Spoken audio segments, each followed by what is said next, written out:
Good afternoon, and welcome to the USDA Human Nutrition Research Center on Aging's Fall Monday Seminar Series.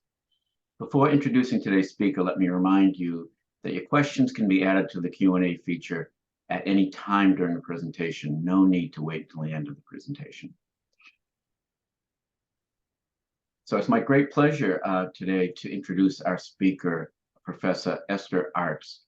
Professor Aarts is a principal investigator at the Donders Institute for Brain, Cognition, and Behavior, and leads the Food and Cognition Research Group at the Center for Cognitive Neuroimaging.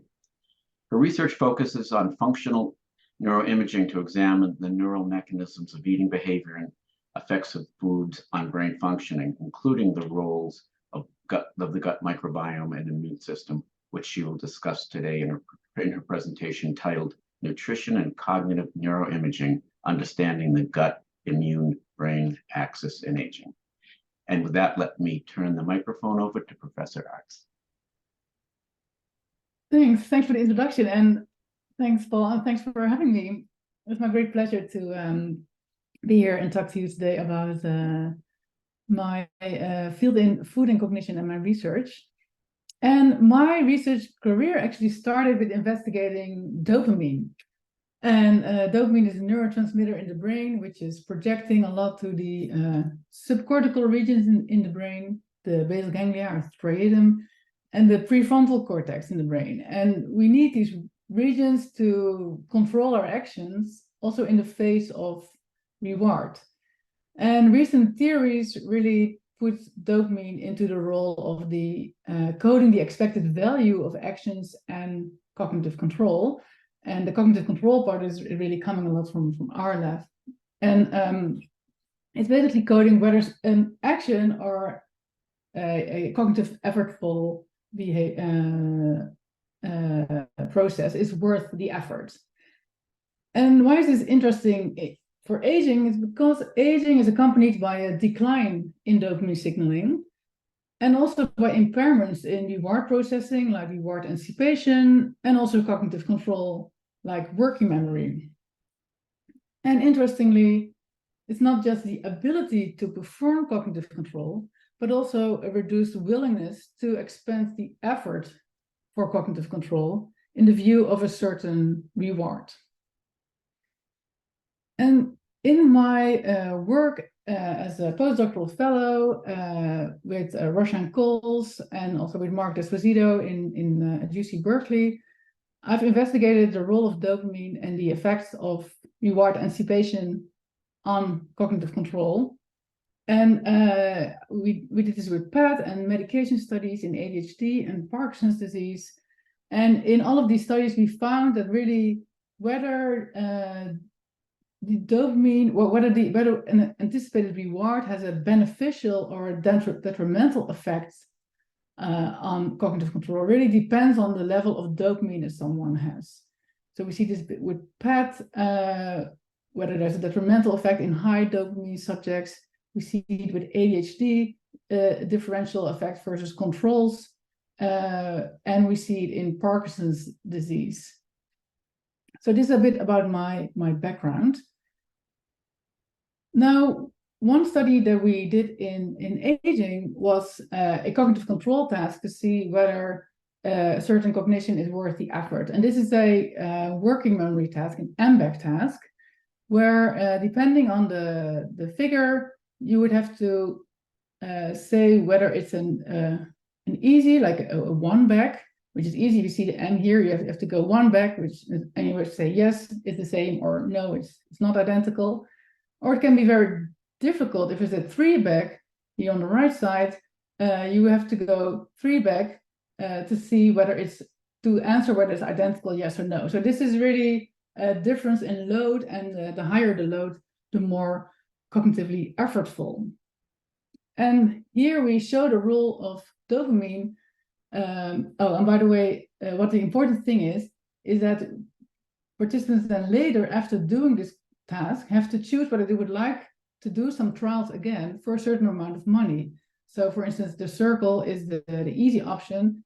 They could choose, do you want to do the easy option for a small amount of money, or do you want to do a hard option, like a three back, for a larger amount of money. So here you can see how people value cognitive control and whether they think it's worth the effort to perform a difficult trial again.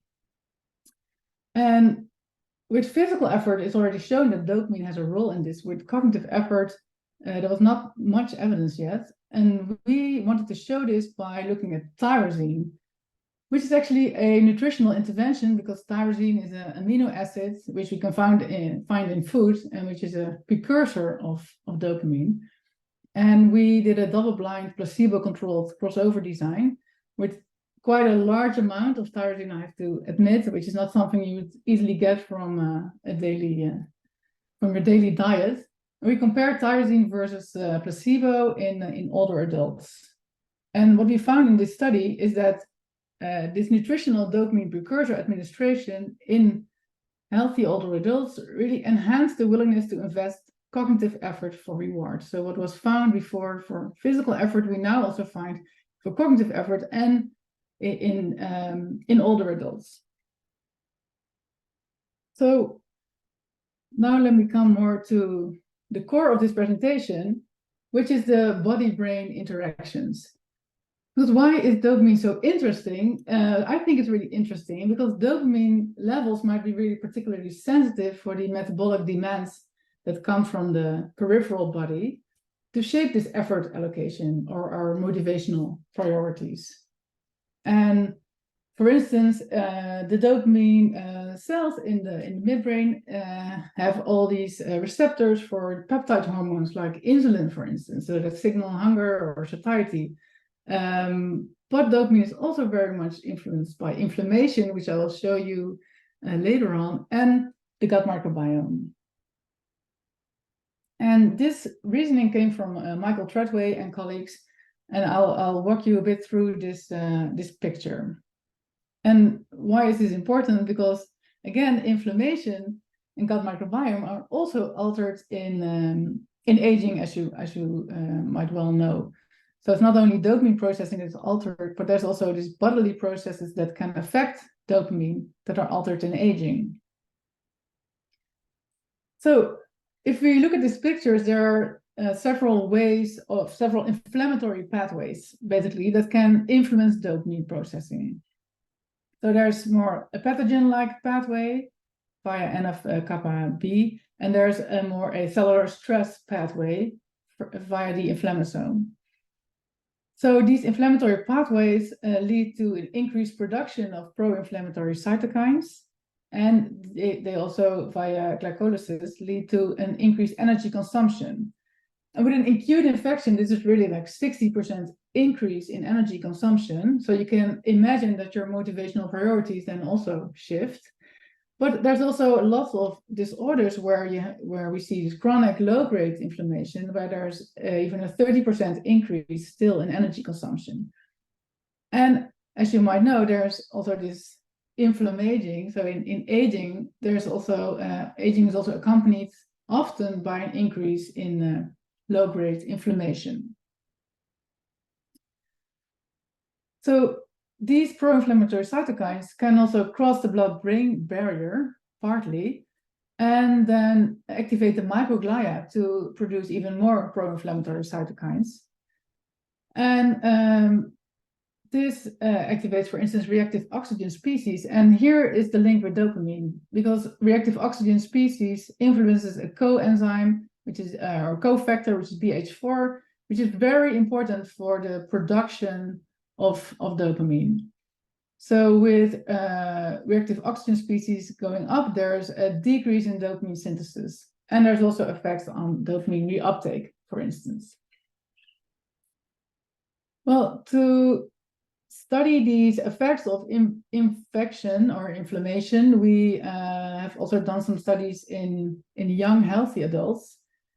And one is it's quite severe. It's an LPS challenge. So here we again wanted to look at cognitive effort, and now with an arithmetic task, which could be they just have to add up the numbers, which could be easy if it has 2 zeros, and or it could 2 ones, or it could be a harder task. And again, there's a training phase, and then again a decision phase where participants have to say, do you want to do the hard option or an easy option? And here they would get a hard option, which is all different numbers than ones, which is harder than the easy option with 2 ones. So here we again look at accept or reject choices. And in this study, there was in young adults, we gave an inflammatory challenge. So this is actually at the Radboud University Medical Center. It was a study for the immune effects of LPS, and LPS is an endotoxin, and you'll get immediately an increase in cytokines. So this is a really severe challenge. People are in the medium care unit, so they're well controlled, and they're ill for a couple of hours. And then it's over, and then after 1 day, people can go home again. So the LPS is injected intravenously, and we did behavioral testing at several time points. And what we see first is the cytokines, that these pro-inflammatory cytokines really go up, they really raise, especially 2 hours after the LPS administration. And then at 3 time points, we had them do this cognitively effortful task, but especially decisions whether they wanted to do the hard or low, medium, or high effort option. And especially in medium effort, we see when the cytokines peak, that also their acceptance rates go down. So the participants under LPS challenge choose less of the effortful options. Low effort and high effort, we didn't see these effects because we think low effort was too easy and high effort was actually too difficult. So there was already a low acceptance rate anyway there. So this study showed that if we have acute inflammation in young healthy adults, that this also really reduces the willingness to invest cognitive effort. It does not affect reward sensitivity, or it does, so it did also not affect the ability to perform the task. So they could still do the arithmetics, they just were choosing not to do it. So this is again showing an effect on the cognitive side, which was something that was already shown on the physical effort side. Now, in a current ongoing study, we looked in older cognitively healthy adults. This is just an observational study, and this is part of an intervention study, or 2 interventions, which I will show you later at the end of this presentation. But we looked already at some of the baseline data, and there we were assessing an index of neuroinflammation. So with the peripheral inflammation possibly going up in aging, we can also look at the effects on neuroinflammation by using MRS, magnetic resonance spectroscopy. And often we look at myo-inositol, which are these 2 little peaks in the spectrum. And we choose here 1 voxel in the dorsolateral prefrontal cortex. And what we see here is that this is myo-inositol in the DLPFC on the x-axis, and the y-axis there's a processing speed. And we see that with myo-inositol increasing, which is an index of activated microglia, so activated brain immune cells, we see that processing speed is going down. So in this really preliminary finding, we see that this MRI-based neuroinflammation index in older adults predicts reduced processing speed. Here we didn't look at whether it's the ability or really the motivation or the effort, but this is something for future studies. So what I've shown you so far is that dopamine is important for cognitive control and also cognitive effort allocation, and is affected in aging, and that peripheral inflammation is also really crucial for cognitive effort allocation, and this is likely going via dopamine, and animal studies have also shown this more directly. And increases in neuroinflammation relate, at least observationally, to decrease in processing speed in aging. So now to go back to this picture, there was also the word dysbiosis here. And with dysbiosis, we mean that or it's a kind of ill-defined term, but it's generally thought that this means an imbalance in the gut microbiome. And I think many of you know a lot already about the gut microbiome. So just the human microbiota in general, we have trillions on and in our body. They weigh approximately 0.2 kilograms. They're mostly in the colon, in the large intestines, and we have quite some species. And there's, in contrast to our human genetics, there's really a lot of differences between individuals. And the interesting thing is that the gut microbiota are really influenced by diet and also by stress. And there's important links with the immune system in the gut. So looking at the gut microbiome more specifically, I think many of you know that it's very important for absorbing nutrients, synthesizing vitamins, protecting against infection by maintaining the epithelial barrier. It's critical for the development of the HPA stress axis and the immune system. And it also produces hormones as well as neurotransmitters and their precursors. And I'll come back to this later because this is really interesting for the gut-brain axis. So gut dysbiosis, a kind of a gut microbiome out of balance, for instance, decreased diversity, or at least differences between a matched healthy control group, is really observed in many disorders, and also in neurological and psychiatric disorders. So this was really a beginning of this gut-brain field, is that since we could more easily sequence the gut microbiota from the stool samples, we could see that there were differences between people with a neurological or psychiatric disease and controls. And I'll also show you an example of work that we did in that field. But this is mostly based on observational studies. Well, another really kickstart of this field were the studies of germ-free mice.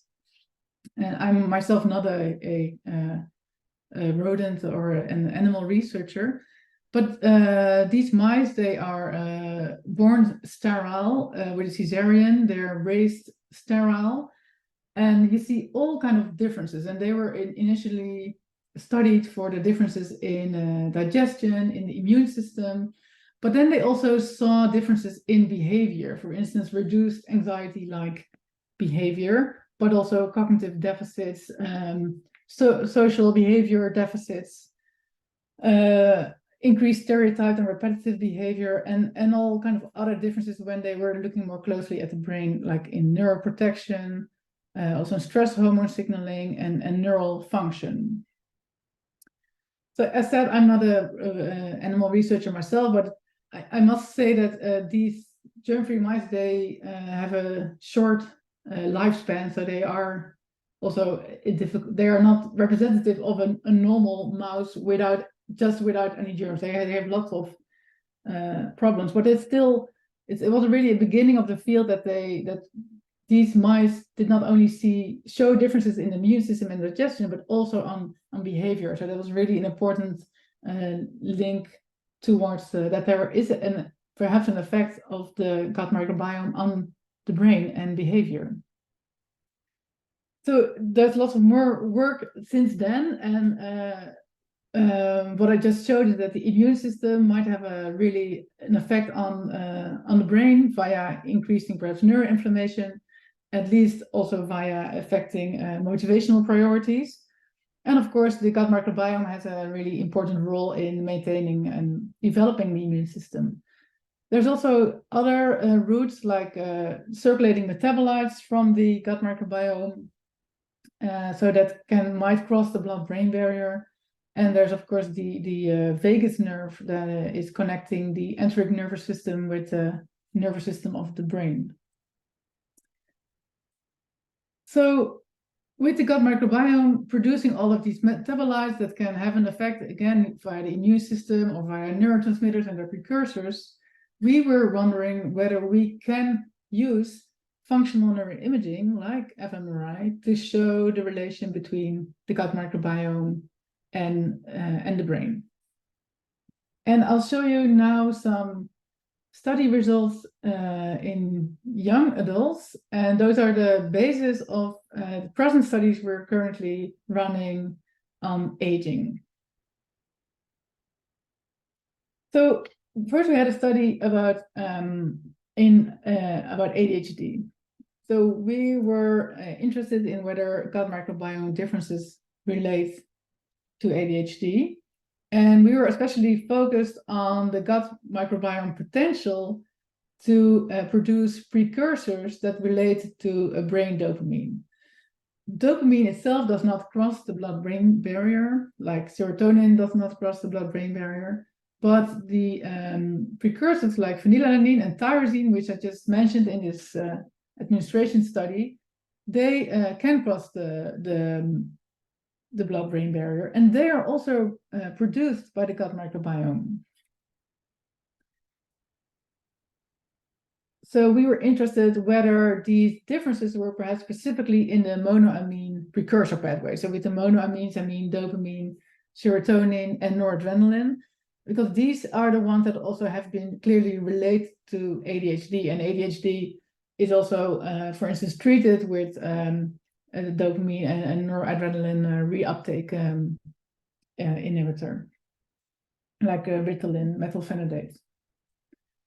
So we had participants hand in stool samples, and these were adolescents and young adults, and also matched control subjects, age and gender matched.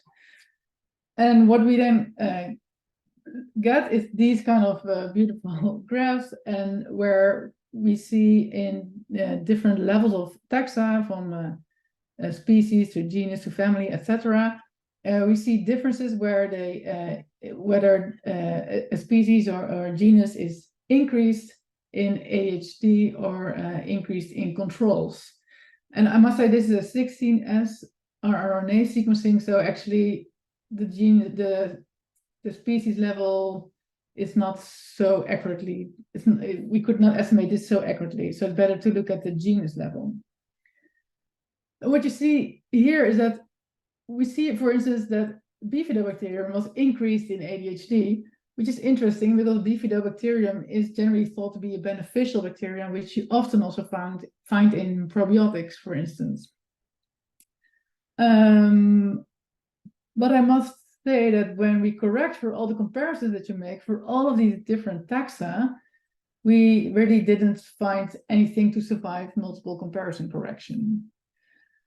But we had a more targeted approach. So based on this 16S rRNA sequencing, we did a prediction analysis with PyCrossed. So it's not actually shotgun metagenomics that we looked at all the genes, but we did a prediction of all these genera, what kind of genes they would have, and then what they were able to, what kind of proteins they were able to synthesize.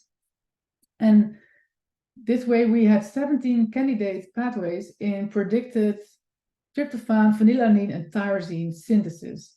So tryptophan is a precursor of serotonin, and phenylalanine and tyrosine are precursors of dopamine and noradrenaline.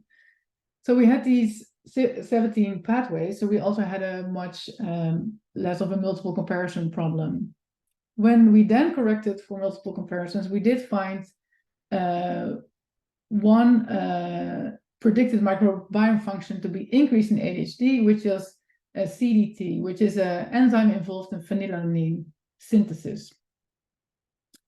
And interestingly, this predicted functionality in CDT on the y-axis was very strongly related to the relative abundance of the bifidobacterium genus, which is also what we already found to be subthreshold increased in ADHD. So there was a strong relation there. And the interesting part, which was actually my part in the whole study, was to see whether those differences in the microbial dopamine precursor synthesis relate now to differences in brain responses for reward anticipation. So this relates to motivation. So this is the task people, as actually unfortunately only a subset of our sample, mostly non-ADHD participants. They also went into the scanner and they were doing a task in the scanner, and they were seeing these screens with where they saw whether they could earn a high or a low reward, and then if they saw the square, they had to press as quickly as possible a button, and once they were in time, they actually got the reward. So this is really a motivational task. And why do we choose this task is that in ADHD, here you see a meta-analysis, there is really hypoactivation of a region in the striatum. So this is a slice through the brain like this, where you see the striatum is with the caudate and the putamen. It's really in all of these studies underactivated in ADHD than in controls. So we wanted to see whether any gut microbiome potential related to dopamine synthesis could perhaps have a relationship with this.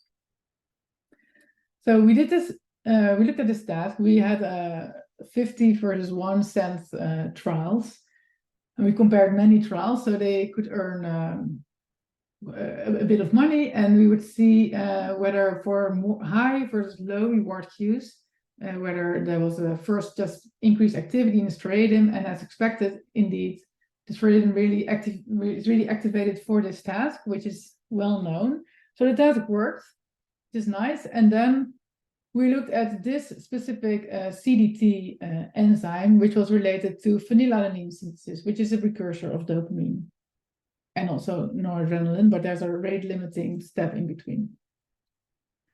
So we looked at this bacterial gene functionality and in interaction with the reward effect in the brain. And then we still see an effect in the striatum, and plotting this effect, it was a negative relation.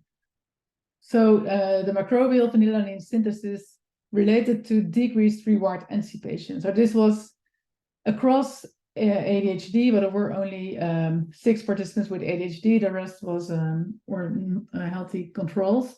And what we see here is that with an increase in this synthesis of this phenylalanine-related enzyme, microbial phenylalanine-related enzyme, which was increased in ADHD, you see a decreased reward anticipation, which is also reward anticipation is typically decreased in ADHD. Well, this was really an exploratory observational study, but it linked microbial function with brain function. And this is one of the first that did this. And so we found that this microbial potential for dopamine precursor production related to striatal reward anticipation in young adults. But there were some limitations to the study, and I want to show you this today because that is also the limitations that we often see currently still in the gut-brain field. So this was an exploratory study, it was an observational study, and it had a rather small sample size of in the end only 28 participants who had both a stool sample and a brain scan. We only looked at predicted bacterial function based on 16S rRNA sequencing. The direction of the effects were unexpected. So Bifidobacterium is generally thought to be a beneficial bacterium, and also phenylalanine production was increased, but a dopamine-related function in the brain, which is reward anticipation, was actually decreased with increased microbial phenylalanine production. And when we did a larger study, we did not replicate this. We did replicate one of the findings, the Coppercoccus genus, but the effect of Bifidobacterium could no longer be replicated because another sequencing primer was used. And I'm telling you this because this is really what the field is suffering from, because there's lots of different primers used and different processing of the fecal material and different sequencing different bioinformatic pipelines, which all seem to have effects on the data, which is why what we see in gut-brain studies, there's not a lot of replication currently. And this is also another example of this, where we very recently did a systematic review of correlational studies of the relation between the gut microbiome composition, so looking at the taxa again, like the genera, and functional brain connectivity, so looking at resting state networks in the brain, where the participant is lying in a scanner just for 10 minutes, and we look at how the different networks in the brain intrinsically connect. You see here the different resting state networks, like the default mode network, salience network, frontoparietal network. And you see here the different genera. And really, we could not see any really consistent results from all of these studies. One solution might be perhaps to look at a more multivariate approach, because we have the brain with all its voxels for activity, but also all of its networks, if we look at this resting state and networks. And we have, of course, all the taxa in the microbiome with the microbiome composition, which are both really multivariate measures. So in another fairly recent study, we did a linked independent component analysis to take into account the multivariate nature of both modalities in microbiome and in brain. And this was work by my colleague Niels Cohn. And there you can look at how the different subjects load on the different components. And I'll show you what we got. So these are the different components that we got out of the Leica, where you see both a microbiome component, which is in green, and a component of a resting state network, which is either a frontoparietal right network or frontoparietal left, an executive control network or default mode network. And I'll explain like one component. For instance, this component 1 on the top, you see that Prevotella 9 genus was more abundant and the Blabsia genus was less abundant, with increasing between subjects functional connectivity of the core hubs of the default mode network and the executive control network. And we have these pictures to show that we really see a mapping in the brain that really makes sense in terms of these networks. So, well, this is in a way interesting because overall we see that certain microbial genera are associated with the normal expression of all of the 4 canonical resting state networks and their natural variation between healthy young adults. However, it also left us quite puzzled because we don't really know what this means. So we see these multivariate associations, but we don't really know what this means. So what we're currently doing is really, can we replicate this in a larger sample? And also, can we associate these components actually to differences in behavior? So, so far, I wanted to show you that the gut microbiome composition can be linked to functional brain connectivity, but that this has led to quite some inconsistent results in the literature, and that maybe multivariate association methods might be more promising, but also they need replication. This was all observational, and now I think it's interesting to look more into intervention studies. One of those interventions could be probiotics, because if we talk about these animal studies like the germ-free mice, but also with antibiotics or microbiome or fecal transplants, we see these behavioral changes. And some of these studies also show that these changes can be reversed by probiotics. So here I mean live bacteria that might have health benefits. And well, the idea is that probiotics could have an effect by, for instance, protecting the epithelial barrier, which then there would be less immune activation, and this could in the end have an effect on neuroinflammation, on decreasing neuroinflammation, or at least certain degrees of neuroinflammation. And this would then also have effects on dopamine processing via the process that I showed in the beginning. One paradigm that we used in one of our probiotic studies was an acute stress paradigm. And why was that? Well, here we see stress on the left side, and acute stress is interesting because it increases the intestinal permeability to LPS. So these are parts of the cell walls of gram-negative bacteria. This is also the substance that was injected in these young healthy volunteers, where we see this really change of motivational priorities. And it also indeed increases levels of interleukin-6, this pro-inflammatory cytokine.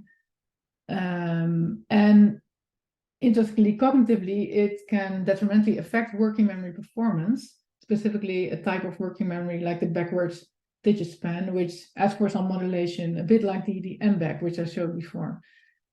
And it's known to be affected, this type of performance, by doping medication in Parkinson's disease. So we really think this is also a kind of a dopaminergic type of cognition. Well, in turn, probiotic supplementation versus placebo in a meta-analysis has shown to lead to a reduction in inflammatory markers, improved cognitive function in Alzheimer's disease and cognitive impairment, and also a reduction in symptoms of depression and anxiety. But here, these meta-analysis show it really depends on the type of questionnaire, type of depression questionnaire, whether you see an effect. But at least these meta-analyses so far show that it might be really interesting to look a bit further into these type of interventions also in aging. Well, we first did an intervention in young adults, and we wanted to see whether a probiotic really develops to protect the intestinal barrier, at least in vitro, would affect brain and cognition, and whether this effect would depend on stress. This was indeed in young adults, and two groups of young adults received either probiotics or placebo for 4 weeks, and they went into the scanner before and after those 4 weeks, and they also did a stress test, which I'll explain a bit in a few slides. So first, in the scanner, they got 3 different tasks: an emotion reactivity task, which really beautifully activated the amygdala as we expected, an emotion regulation task that activated more the medial part of the brain, which is also really as expected, and a cognitive control task, which activates more really these frontal and striatal regions in the brain, which is the Stroop task, which is also all very much as expected, also the behavior. However, looking at the effects of probiotics versus placebo, we did not see any effect whatsoever on any of the 3 tasks. Also not on any of the questionnaires that we had. And here I must say we had a very healthy young student population, which did not show any signs of depressive moods or anything. So our first and main conclusion of this intervention in the paper was, in a healthy population, we do not expect any effects, or we do not find any effects of probiotics versus placebo. Now, we also had a stress test. This was after scanning. The participants were in the lab, and there was a more grumpy researcher that I didn't meet before, and that told them to hold their hand in a bucket of ice water. So it was quite a painful stressor, but it was only lasting for 3 minutes, although they didn't know that it would last only for 3 minutes. And before and after the stressor, the participants did a backwards digit span. So they had to repeat a string of numbers, which was getting longer and longer, so more difficult, and they had to repeat it backwards. So quite a difficult task. And what we see here is that only in the probiotics groups there was a beneficial effect of the intervention on this stress-related working memory. And in the placebo group, we did not see this. So we concluded that probiotics resulted in a buffer to stress-induced disruptions in working memory. And this is interesting because this is also, working memory is also typically a feature that is affected in aging. Now, we did this test after scanning, but we also had of the same subjects, of course, their MRI data, their fMRI data. So we looked at this cognitive control task again and how they activated the brain, because this kind of Stroop cognitive control task, where they have to indicate the color of the word and not be distracted by the meaning of the words. This is really highly related to working memory performance. So we looked at within the groups who was showing the biggest benefit on this working memory task and whether this related to the brain functioning. And only in the probiotics group, we saw that the ones who were, where the probiotics had a beneficial effect on the stress-related working memory, they also needed less recruitment of their prefrontal cortex. And we did not see any of this effect in the placebo group in gray, which was basically a flat line. And we looked at all the regions of the brain that show the frontal regions that show the main task effects but also after correcting for multiple comparisons, you still see the difference between the probiotics and the placebo group. So this probiotics effect was related to altered prefrontal cortex recruitment. And then later we finally got funding for the sequencing with 16S rRNA sequencing of the stool samples. And there we see there was a difference in 8 genera for probiotics after versus the placebo group. And only for one of them, we did see, after correcting for the 8 comparisons, we see that was when participants showed probiotic-induced increase in a Ruminococcaceae genus. There was also a more beneficial effect on this working memory task after stress. And we did not see any of this relationship in the placebo group. So here we concluded that in a healthy young sample, probiotics only had a beneficial effect on cognitive control when preceded by acute stress, and that this related to probiotic-induced changes in prefrontal cortex responses and in relative abundance of a Ruminococcaceae genus.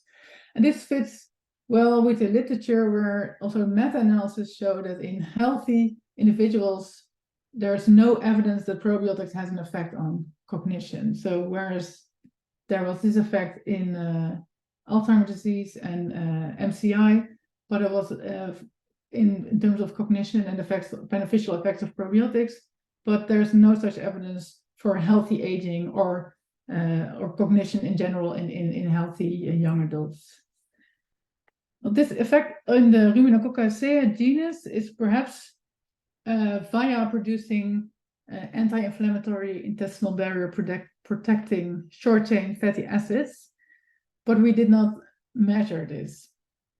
But this could be, this is of course an interesting avenue to continue to see what was exactly the effect. Was it an anti-inflammatory effect, and was it perhaps mediated by short-chain fatty acids?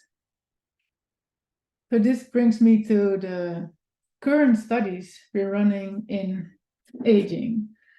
So one of these studies is in 60 to 75-year-olds who are at risk of cognitive decline based on their lifestyle factors. For instance, if they have overweight or obesity, or if or diabetes type 2, or very little physical exercise.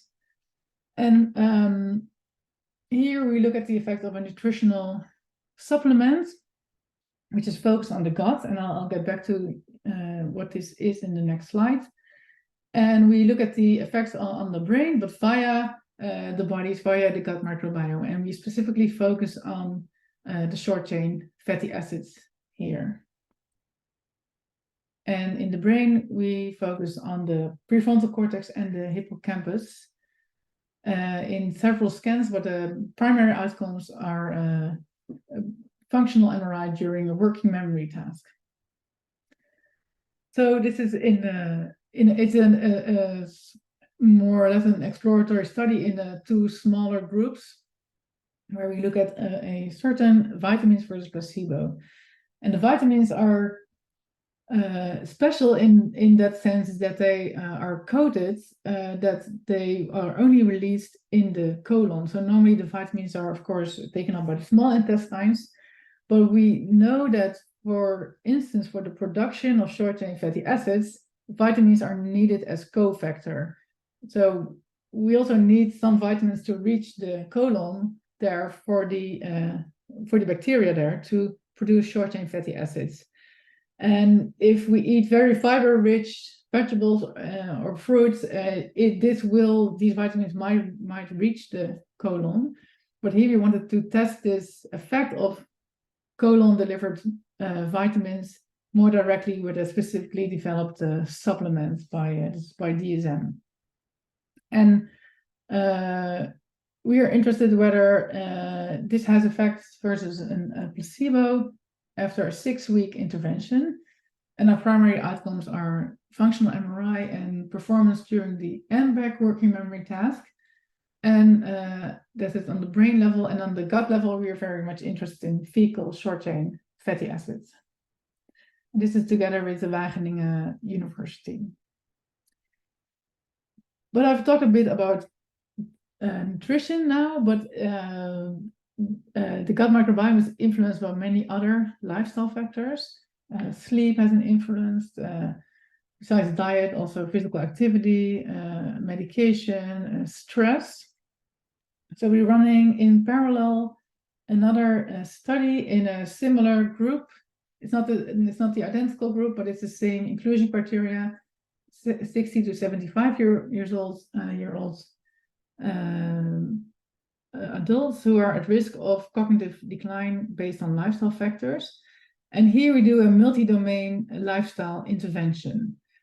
And we would like to see whether this has an effect on brain functioning, again, via bodily factors like in the gut microbiome and in the immune system. And here were various outcome measures on brain health. And the main outcome measures here is, again, working memory during fMRI and also brain perfusion with arterial spin labeling. So the intervention is here in also not a very big group because it's not an effectivity study. In the same study, MOKIA, we, in the same overall research program that I lead, we also have a large effectivity study with similar lifestyle domains where we have more than 1,200 Dutch older adults going through these lifestyle domains for 2 years. And this is really with a neurocognitive test battery as the main outcome measure.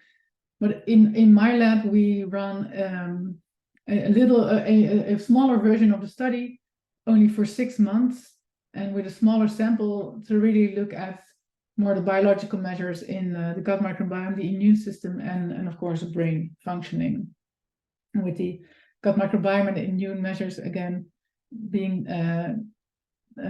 done with Wageningen University. So the lifestyle intervention includes diet, which is a Mediterranean type diet. It's exercise, relaxation, sleep, and cognitive training, strategy training. And our main outcomes are fMRI during working memory task and cerebral blood flow, and also then the blood inflammation markers and gut microbiome composition. So I hope to have told you that dopaminergic brain functioning is related to the functioning related to motivation and cognitive control can be modulated by nutritional, inflammatory, and gut microbiome factors. And that the future nutritional and lifestyle interventions likely run in this overall research program, MOKIA, should reveal whether intervention induces changes in these functions in microbes and in inflammatory markers can positively affect brain functioning in aging. And perhaps also the motivation to sustain such an effortful lifestyle change. So I'd like to thank my collaborators at the Radboud University Medical Center, who are much more on the gut microbiome side of the work presented. and my group at the Donder Center for Cognitive Neuroimaging. And thank you for listening.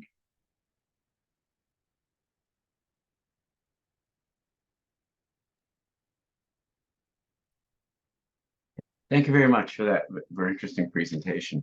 I'm just waiting to see. So far, we don't have any questions. I'm just curious, and some of the, I mean, in terms of the work you've done looking at the stress, the impacts of stress on the probiotics.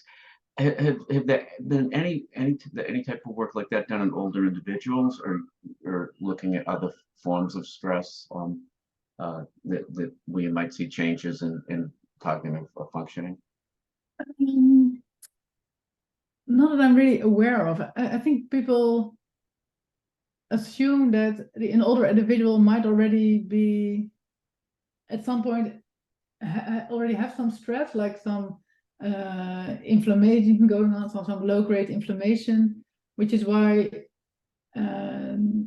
there's not an extra stress challenge there. But I think it would be actually very relevant, because I think if anything, a stress challenge would have larger effects even in aging. So it could be very relevant to look into this group as well. I know there were plans of colleagues of mine to look into it, but in the end, I'm not aware of any of these studies. But it would be very interesting to look further into this.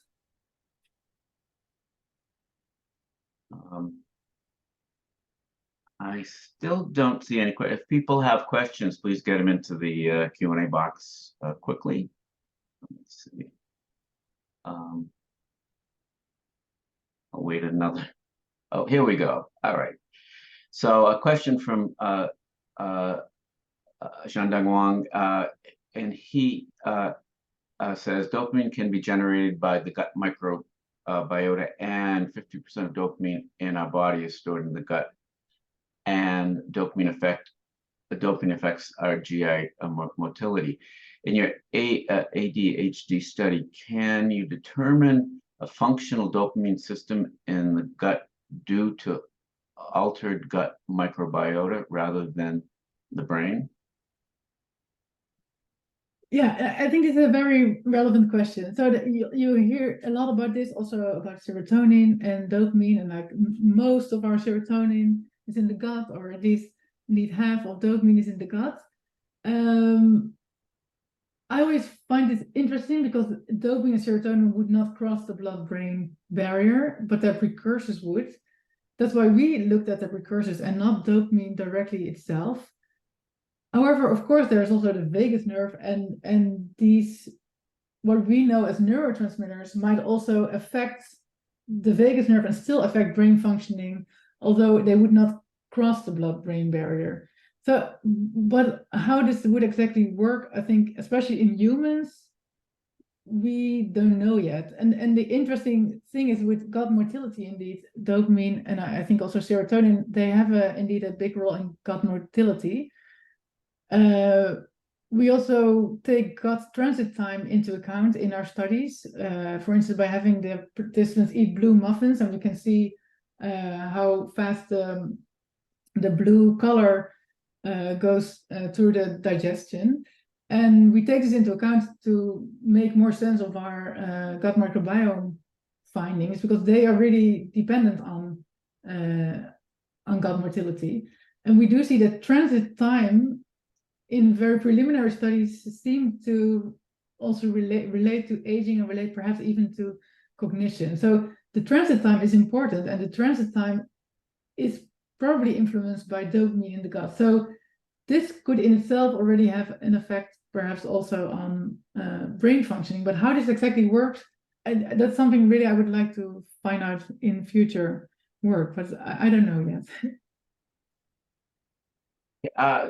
Another question just came in from Ed Salzman, and he asked, can you elaborate on how your vitamin supplements were designed to be released in the colon and not earlier in the gut? Yeah, I think it's a pH dependent layer there. So depending on the different pH, the layer dissolves, and then so with the pH going up, the layer dissolves and then it's released at the right place depending on the pH. And I have a question from Parveen Bawa, who asked, can taking probiotics, if not needed, hurt? How does one know one needs probiotics in an aged people? So far, it's not known that probiotics would have a detrimental effect. At least we show that when there's also, and the meta-analysis also show, in healthy aging without any cognitive problems, so in cognitively healthy aging, that does not seem to be a benefit to take probiotics. So I can only talk about cognition and the brain, by the way. So that doesn't seem to be its benefit, but it also doesn't seem to hurt, just perhaps for your wallet, because it's expensive to take probiotics if it doesn't have an effect. But it could also have an effect on your digestion, and so this could also be beneficial for people's well-being, of course. And there also come back to the transit time. For instance, in Parkinson's disease, one of the very earliest symptoms of Parkinson's disease is constipation, and that's something happening like decades sometimes before the diagnosis. So this transit time is something that's really important, and if probiotics could help with that, maybe this could be beneficial also for brain health later on. But we simply don't know yet, and we also have to be careful in Parkinson's disease itself, because the lactobacilli, which are often in probiotics, and this is one of the only things I can now think of that might be detrimental, is that the lactobacilli have certain enzymes that degrade levodopa, which is a precursor of dopamine often given to Parkinson's disease patients. And lactobacilli are often part of these multi-species probiotics. So if you give Parkinson's disease patients probiotics, they might need more of their levodopa medication, which is of course something you would not want. So that's the only detrimental effect I can think of for people using medication and these certain bacteria being able to degrade the medication before it's taken up into the bloodstream. The next question comes in from Larissa Constanel, and she asks, how big are the inter-individual differences in dopamine levels in older adults? That's a good question. So it depends how you measure it. So it's often measured with PET imaging, and then you can look at the transporters or the receptors or the dopamine synthesis. And then even in synthesis, there's quite some work at the Bill Jacobs lab in Berkeley, showing that synthesis might even be increased in aging as maybe a compensatory mechanism. So with all the different elements of the dopamine system, it's hard to say what the levels are. So it's in animal studies, it's easier to just measure the dopamine with microdialysis or something. But with human studies, you always measure just one element of the dopamine system. So it's hard to say, but there are definitely individual differences that have also been related to cognitive impairments. So there are differences, and they are interesting in light of cognition, but I cannot quantify this really, sorry. Okay, well, having no other questions in the queue right now and having come to the top of the hour, again, first of all, I'm looking forward very much to your findings of your ongoing studies, and I want to thank you very much for your presentation today. Thanks again for having me. It was my pleasure. Thanks. Thank you, Dr. Aarts. We really appreciate this. And if there's nothing else, have a good evening. Yes, thank you so much. Bye. Thank you very much. Bye. Bye.